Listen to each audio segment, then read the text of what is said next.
Good afternoon, Colin here with Techout, and today we're going to be taking a look at the iPad Pro 11-inch with the M4 chip.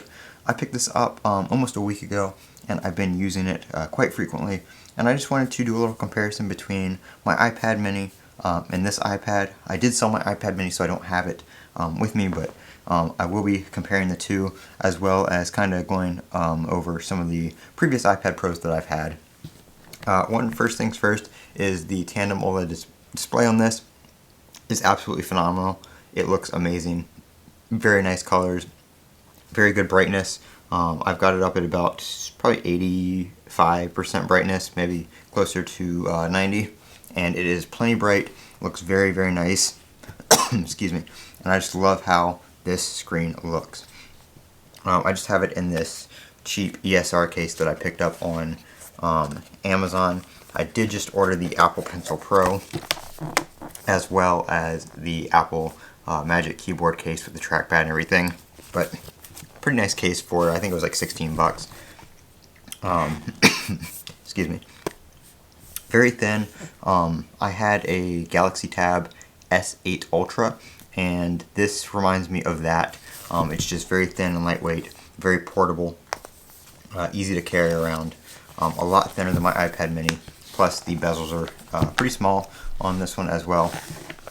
So it's a night and day difference coming from an iPad mini to something like the iPad Pro. Even on an 11-inch feels pretty big at this point. That's why I didn't go with the 13-inch, because I didn't really need that size. I wanted to kind of be in the middle of, the iPad mini, which is really portable, but the screen size isn't too big. Kind of middle of the road there, so it's still portable, but the screen is big enough to where you can still get a lot of stuff done on it.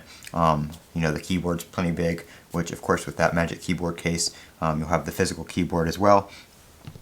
Really excited to try out a lot of the new Apple Pencil features in iPad OS 18 with like notes and the calculator app and the math notes and stuff like that.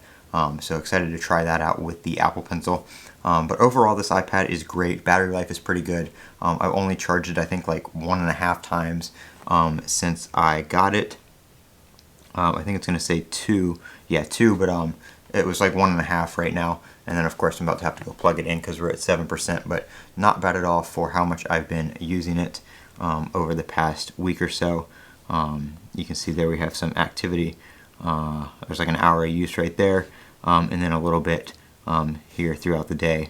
And of course this is just the last 24 hours, but if we go over the last 10 days, you can see there it's pretty much been just like half a charge.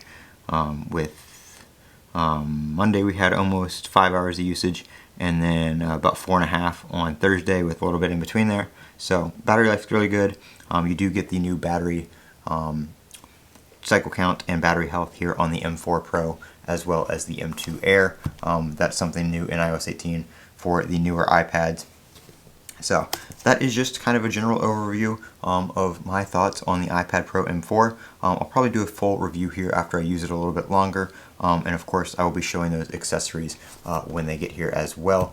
So look forward to that. Make sure you click that subscribe button. If you guys have any questions, drop them down in the comments section below, and I'll be happy to answer them for you. Have a great day.